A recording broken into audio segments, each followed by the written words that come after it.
King Solomon's story. Understanding God's disposition through his blessings and wrath upon King Solomon.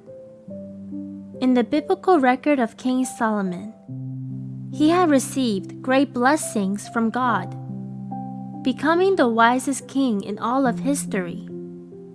Israel achieved unprecedented prosperity and flourishing during his reign. However, King Solomon incurred the wrath of Jehovah God by becoming depraved and suffered rejection and condemnation by God. After his death, Israel was split asunder. So how should we know God's disposition from his two different attitudes towards Solomon? What of his will is God conveying to us? Let's explore the story of Solomon together. God blesses and has mercy on those who take his will to heart. It is recorded in the Bible. In Gibeon, Jehovah appeared to Solomon in a dream by night. And God said, "Ask what I shall give you." And Solomon said, "Give therefore your servant and an understanding heart to judge your people, that I may discern between good and bad. For who is able to judge this, your so great a people?" And the speech pleased Jehovah, that Solomon had asked this thing. And God said to him, "Because you have asked this thing, and have not asked for yourself long life, neither have asked riches for yourself, nor have asked the life of your enemies, but have asked for yourself understanding to discern judgment. Behold, I have done according to your words. See, I have given you a wise and an understanding heart, so that there was none like you before you, neither after you shall any arise like to you. And I have also given you that which you have not asked, both riches and honor, so that there shall not be any among the kings like to you all your days."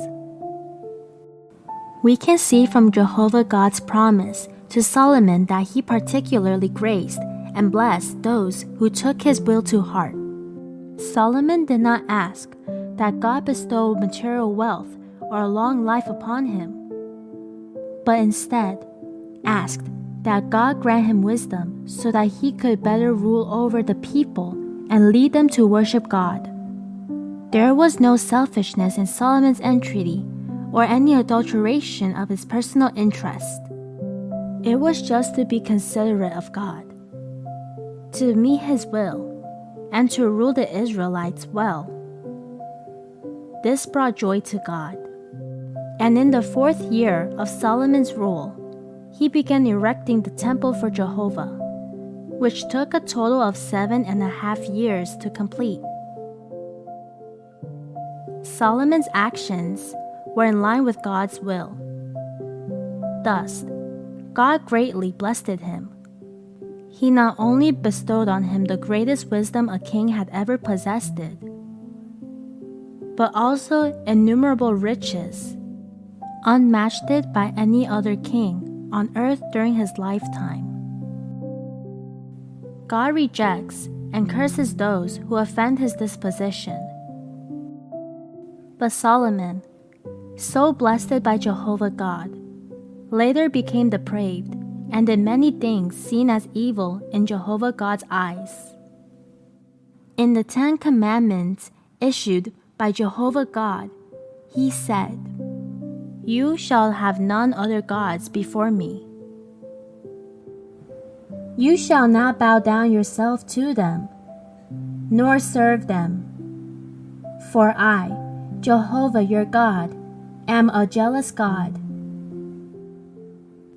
At the time, Moses told the Israelites, "Neither shall you make marriages with them. Your daughter you shall not give to his son, nor his daughter shall you take to your son. For they will turn away your son from following me, that they may serve other gods. So will the anger of Jehovah be kindled against you, and destroy you suddenly. Jehovah God also appeared to Solomon and personally exhorted him. But if you shall at all turn from following me, you or your children, and will not keep my commandments and my statutes, which I have set before you, but go and serve other gods and worship them, then will I cut off Israel out of the land which I have given them.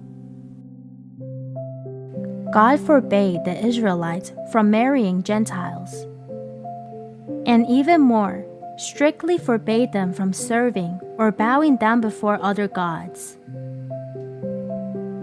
That offended God's disposition and would incur his damnation and punishment.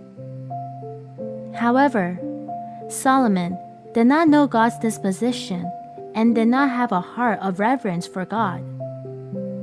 He turned a deaf ear to God's commandments and laws, and have a lavish palace built for himself that was under construction for 13 years. And he had over 1,000 wives and concubines. He reveled non-stop in the pleasures of the flesh, and even worshipped idols along with Gentile women. He also had adulterous altars constructed on a hill opposite Jerusalem. These things that Solomon did seriously violated God's commandments and offended God's disposition. Even when Jehovah God's warning befell Solomon, he still failed to take it seriously, continuing his dissolute life of food and drink, sinking deeper and deeper into sin. This incurred God's loathing, leading him to express his wrath.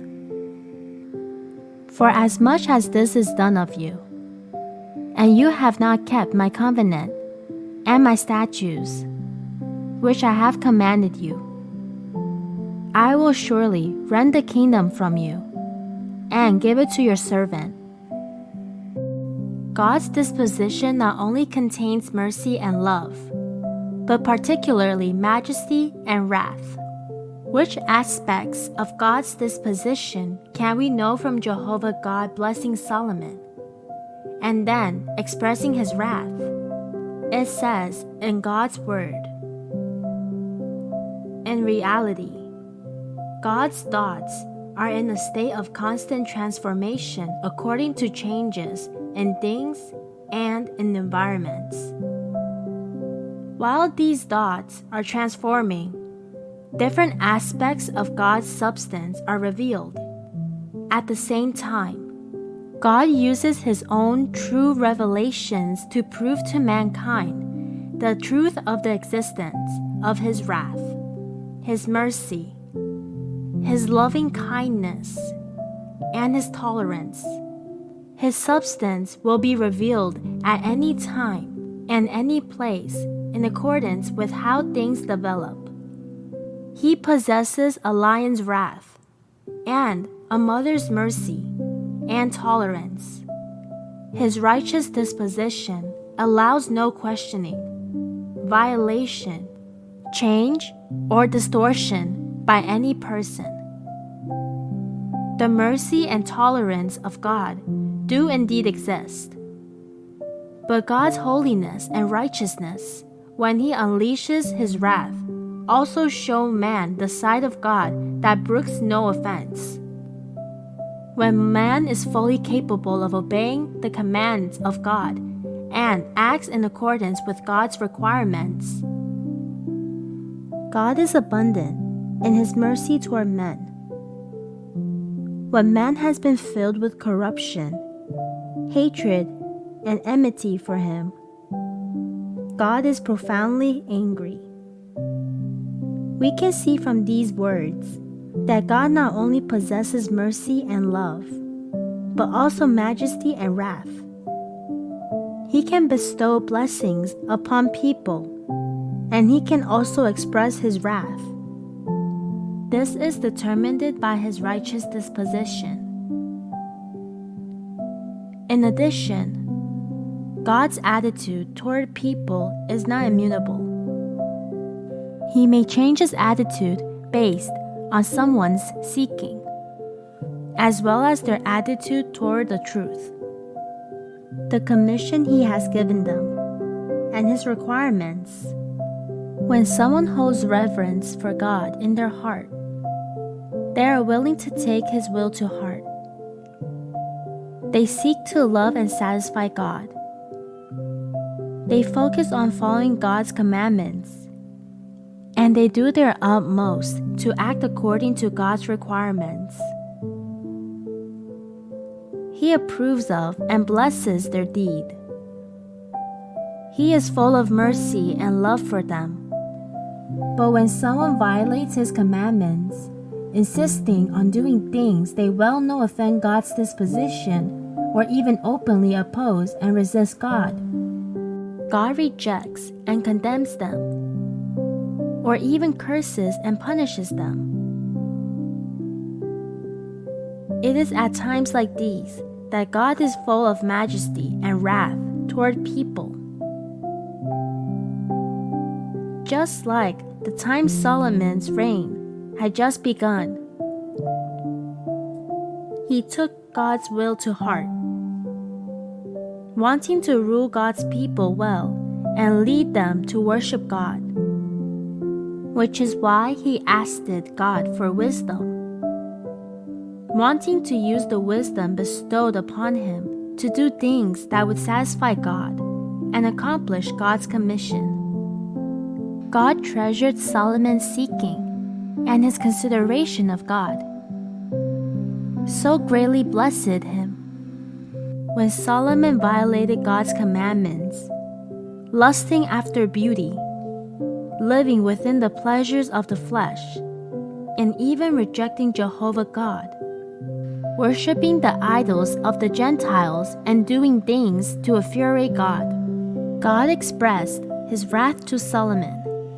God wrested his kingdom away from him, and after his death, Israel was split apart. The story of Solomon is not only a wake-up call for us, but it also shifts our definitions of God's disposition. The God we believe in is righteous, and he is not as we imagine. All love and mercy, and no matter how we sin or oppose him, he will still be merciful and forgive us. On the contrary, God is constantly examining our words and deeds, our every movement. If we have hearts of reverence for God, if our thoughts and our actions are in line with the truth, are for the sake of satisfying and obeying God and taking his will to heart, then God will grace and bless us. If we are aware of the truth, but do not put it into practice, still violating his commandments and doing evil things that oppose God, offending his disposition, then God's punishment and damnation will befall us. In this evil age, there are too many temptations, too many tests. There are countless entertainment venues that can pull our hearts away from God, leading us down into Satan's temptations. Without the truth, we don't know God's righteous disposition that will tolerate no offense. We won't have a heart of reverence for God, and it would be very difficult to resist the many temptations from Satan. We could do something that offends God's disposition at any moment. This is why each and every one of us should maintain a heart of reverence for God. Frequently, observe his words and be cautious in our words and deeds. We should take Solomon's failure as a warning to ourselves not to do things that offend God's disposition and to take God's will to heart. Often, putting His requirements into practice so that when trials befall us, we may receive God's protection and gain His grace and blessings. If you enjoy our video, please subscribe to our channel.